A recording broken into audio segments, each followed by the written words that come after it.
Olá, aqui quem fala é o Nick, e no vídeo de hoje estaremos lendo um capítulo do livro Nietzsche, o Profeta do Nazismo, da autora Abir Taha. Este livro analisa profundamente a influência de Nietzsche sobre a ideologia nazista, concentrando-se em como os nazistas se apropriaram das maioria dos conceitos e ideais nietzschianos para adequá-los à sua própria doutrina. A autora traça clara distinção entre a doutrina esotérica nazista, que é elitista, supranacional e espiritual, e a doutrina exotérica popular nacionalista. Com isso, ela pretende estabelecer uma relação entre a doutrina nazista secreta e a filosofia de Nietzsche, revelando tanto o caráter oculto do nazismo esotérico como o arianismo pagão de Nietzsche. Fiquem com o vídeo.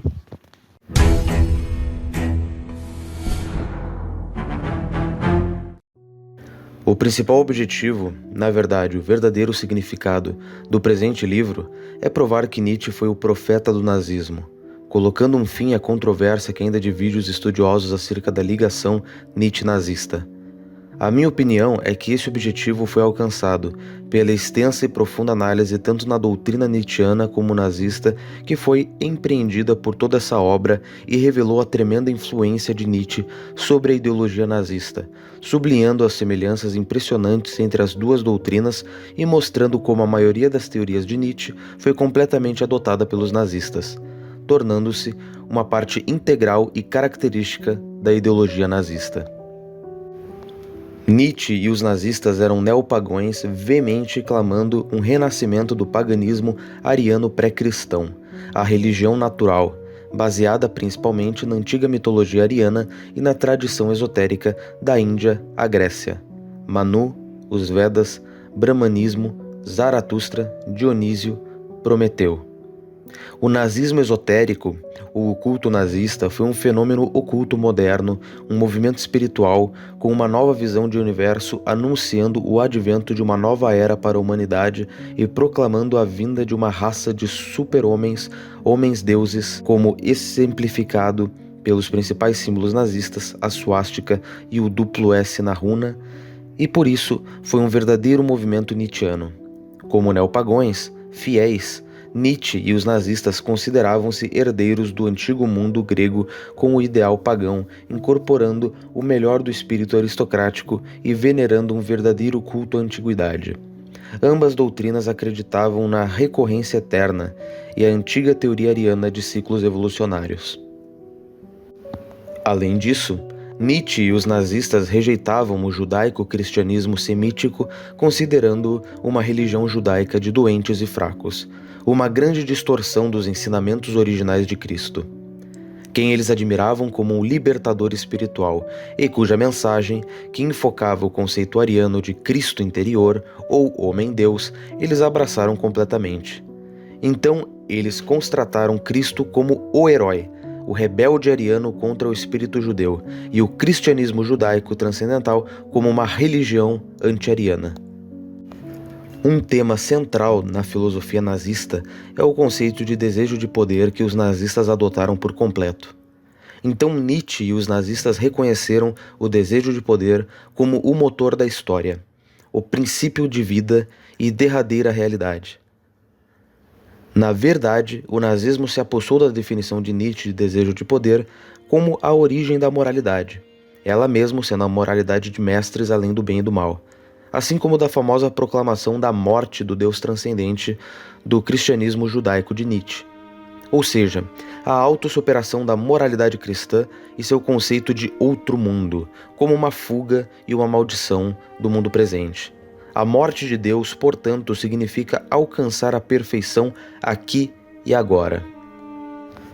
O niilismo ativo, ou o ateísmo espiritual apresentado por Nietzsche e abraçado pelo nazismo, foi a alternativa imanente ao transcendentalismo da tradição judaico-cristã ocidental, postulando o desejo de poder como a única verdade, o único objetivo atingível na Terra. Os nazistas também adotaram a visão de mundo que Nietzsche estabeleceu entre os mestres natos e os escravos natos, ou a minoria versus a maioria, cada um tendo suas próprias moralidades distintas. E, condizentemente com o pensamento nietzschiano, O nazismo admitiu que a moralidade escrava foi realmente predominante devido à vitória da igualdade das doutrinas ignóbeis do cristianismo, do socialismo e do liberalismo, o que requereu uma transfiguração radical dos valores para poder impor no mundo moderno a moralidade mestre, prevalente na antiguidade pagã, o imoralismo pregado por ambas as doutrinas. Embora Nietzsche e os nazistas não fossem niilistas, seu niilismo ativo não passa de um meio de destruir as velhas tábuas da lei e substituí-las por um novo valor aristocrático que daria um significado real para o mundo seguinte, o crepúsculo dos ídolos, ou seja, as superstições que até aqui mantiveram o homem em correntes, impedindo seu progresso. O conceito do desejo de poder adquire uma nova dimensão e um significado criativo. A autossuperação e o super-homem, ou seja, o homem que superou a si mesmo. De fato, tanto Nietzsche como os nazistas pregavam a autossuperação como o maior objetivo de vida, levando finalmente ao Übermensch, o super-homem. O homem perfeito em corpo e alma, que ocuparia o trono divino vago depois da proclamação da morte de Deus transcendente. Ou seja, agora o homem era livre para se tornar divino. Contrastando o desejo de poder com a autossuperação criativa com o mero desejo de autopreservação dos liberais e socialistas vegetativos, as doutrinas nietzschianas e nazista, baseada na inclinação do super-homem e na habilidade de sacrificar a si mesmo pela segurança da missão sagrada em criar uma humanidade superior. O super-homem, portanto, recusa-se a ajoelhar diante de um Deus no céu, venerando, ao invés disso, o Deus interno, e se torna o homem-deus, lançando perfeição neste mundo, em vez de esperar por uma promessa de felicidade eterna em outro mundo. Outra dimensão do conceito nietzschiano de desejo de poder que os nazistas adotaram completamente é o impulso pela conquista e pelo domínio. As doutrinas nazistas e nietzschianas glorificam a guerra como a maior afirmação da vida, como o estado natural, o grande purificador, embora a guerra que eles venerassem não fosse um ímpeto despropositado por violência e destruição, mas uma guerra santa, a serviço da produção de uma humanidade superior, uma guerra empreendida por guerreiros políticos ou ideológicos, bastante semelhante à classe de guardiões de Platão. Nietzsche, na verdade, contrastava seus guerreiros ou lutadores por conhecimento como meros soldados. Nietzsche e os nazistas consideravam isso um direito e obrigação da minoria forte, os aristocratas naturais, os criadores, para dominar e oprimir a maioria fraca e horda dos muitos, informes, inúteis e vegetativos, em consentimento com a lei da seleção natural, sustentando a exploração, a crueldade, escravidão e até mesmo a aniquilação de milhares de falhas humanas, como um processo de criação. Nas palavras exatas de Nietzsche. Havia sempre um fator característico, portanto, da mesma essência, de todas as grandes culturas e do verdadeiro progresso. A visão do mundo aristocrática da filosofia nietzschiana e nazista, cujo maior objetivo era criar uma raça mestra universal que dominaria a Terra, levaria ao desprezo de todos os inimigos do super-homem, mais especialmente das doutrinas igualitárias do liberalismo e do socialismo, ou o que Nietzsche chamou de governo do último homem, do homem sem peito da modernidade. As doutrinas radicalmente aristocráticas e perfeccionistas nietzschiana e nazista de fato desprezavam por completo a civilização ocidental, baseada na tradição judaico-cristã, no iluminismo do século XIX e no racionalismo, e seus dois produtos, a democracia e o socialismo parlamentar liberal, considerando que essas ideologias representavam o governo do povo, a vitória do escravo, e que o caráter nivelador e objetivo supremo, o desejo de mera autopreservação, nunca poderia produzir grandeza, nunca poderiam oferecer alternativa para, mas apenas perpetuar, o niilismo causado pela morte de Deus, produzindo, em vez disso, um culto do medíocre, de todas as coisas. Esse radicalismo aristocrático que Nietzsche e o nazismo abraçaram representou uma terceira opção entre as duas doutrinas corruptas de socialismo e liberalismo. Primeiro, objetivou a criação consciente de uma vida sem valor, eliminando no processo toda a vida indigna de vida.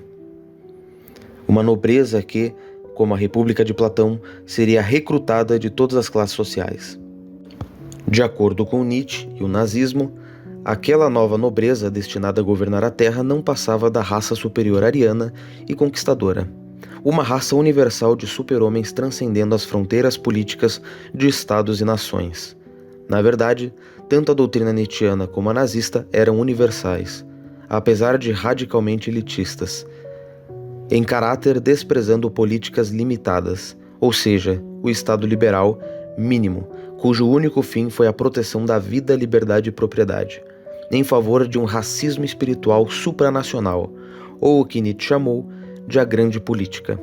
Um Estado supranacional forte, altamente autoritário e hierárquico, que agiria como um meio para o objetivo maior, aquele de criar a raça superior, e seria, portanto, o livro azul para o governo mundial aristocrático, como Nietzsche imaginou, a Europa futura, e o Estado ariano supranacional ou a Europa germânica.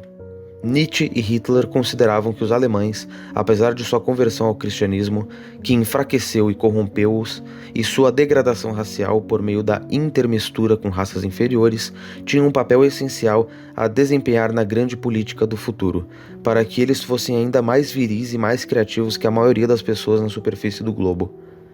Então, os nazistas chegaram a uma ideologia única, o nacionalismo racista, em uma tentativa de reconciliar as doutrinas geralmente conflitantes do racismo e nacionalismo, transformando a Alemanha nazista em um centro espiritual e racial para todos os arianos do mundo, uma nação na qual emergeriam os futuros senhores da Terra. Finalmente, um fator característico tanto da doutrina nietzschiana como da nazista é o seu virulento antissemitismo. Um antissemitismo racista, aristocrático e espiritual que considerava os judeus como uma comunidade religiosa. Condenou o espírito judeu, acusando o judeu de ser o decadente supremo, ou Untermensch, típico a encarnação instigante e viva da moralidade escrava em toda a sua manifestação. Judaico-cristianismo, socialismo, liberalismo e democracia. De acordo com Nietzsche e os nazistas, foi o judeu aquele grande mestre vivo que produziu uma distorção radical e a falsificação da história e uma inversão total dos valores aristocráticos pagãos.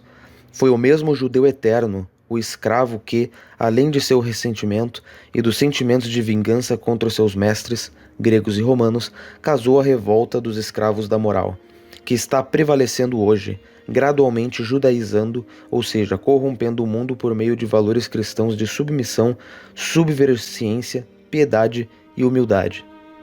E ainda é o judeu que está usando a santa mentira cristã da igualdade das almas diante de Deus. Mentira que foi abraçada pelo liberalismo e pelo marxismo, versões secularizadas do cristianismo, para produzir um abastardamento ou envenenamento do sangue do mundo com um único significado para essas criaturas inferiores: dominar raças fortes, saudáveis e criativas. Nietzsche e os nazistas desprezam o judeu desde a civilização até a cultura, considerando-o um estranho à ordem natural, a antítese viva do super-homem ariano. Os nazistas eram pagãos. Eles desprezavam o judaico-cristianismo como a religião anti-ariana por excelência. Eles acreditavam que o desejo de poder é a lei da vida. Seu maior objetivo foi a criação do super-homem. Eles veneravam a guerra como a maior afirmação de vida. Eles consideravam a exploração ou a aniquilação das raças inferiores como até mesmo necessária, característica natural da cultura. Eles mantinham uma visão de mundo radicalmente aristocrática, dividindo homens entre mestres e escravos. Eles desprezavam as doutrinas igualitárias do liberalismo e do socialismo. Eles advogavam a criação consciente e organizada de uma raça superior universal, vendo o Estado meramente como um meio de atingir esse objetivo. Eles tinham um completo desprezo pelo judeu, esse típico escravo, por trás de movimentos decadentes do judaico-cristianismo, liberalismo e socialismo. Todos esses valores ideais, tão característicos do nacionalismo, eram também os principais lemas dessa filosofia nietzschiana. O fato de que nos leva a concluir que, apesar de todas as tentativas que alguns estudiosos fizeram para distorcer e falsificar essa certeza, os nazistas foram indiscutivelmente verdadeiros nietzschianos, e Nietzsche foi seu profeta. Na verdade, como o advento do nazismo, embora Zaratustra tenha voltado para o vale para ensinar a humanidade, novamente, o super-homem tendo certeza da realidade, impõe a regra do super-homem pela força das armas. Quando as colunas sem fim dos super-homens da SS, com capacetes de ferro, marcharam sobre a suástica nas impotentes manifestações marciais e cerimônias pagãs de 1930, a Alemanha estava efetivamente saudando o ano 1000 do Reich nazista, ou o autoproclamado Grande Longínquo Império do Homem, o Império de 1000 anos de Zaratustra. No início, o nazismo foi uma ideologia lealmente dedicada à criação e ao domínio do super-homem de Nietzsche. Os nazistas tinham apenas de colocar as palavras de Nietzsche em ação. Na verdade, a minha luta de Hitler dificilmente teria sido escrita sem a ajuda dos dois maiores nomes na herança cultural mundial, Richard Wagner e Friedrich Nietzsche. Portanto, Zaratustra de Nietzsche se tornou a Bíblia dos nazistas, que proclamaram a si mesmos seus guerreiros sagrados, como Alfred Baumler, intérprete oficial nazista de Nietzsche, declarou abertamente. E quando nós convocamos essa juventude, marchando sob a suástica, Heil Hitler, ao mesmo tempo nós entendemos o chamado de Friedrich Nietzsche. Entretanto, apesar das semelhanças impressionantes entre a filosofia de Nietzsche e a doutrina secreta nazista, ainda se pode perguntar se qualquer modelo, ideologia ou sistema expressaria completamente a grandeza e a profundidade da alma de Nietzsche, ou incorporaria seu espírito superabundante. Todas as tentativas, tanto de direita quanto de esquerda, para se apropriar da filosofia de Nietzsche e distorcer sua essência e seu escopo universal e eterno, estão condenadas a falhar, pois seu pensamento exclusivo e de ordem maior permanece uma fonte infinita de inspiração, uma convocação eterna para criar constantemente o super-homem, quem, como Dionísio, eternamente renascerá e voltará novamente da destruição.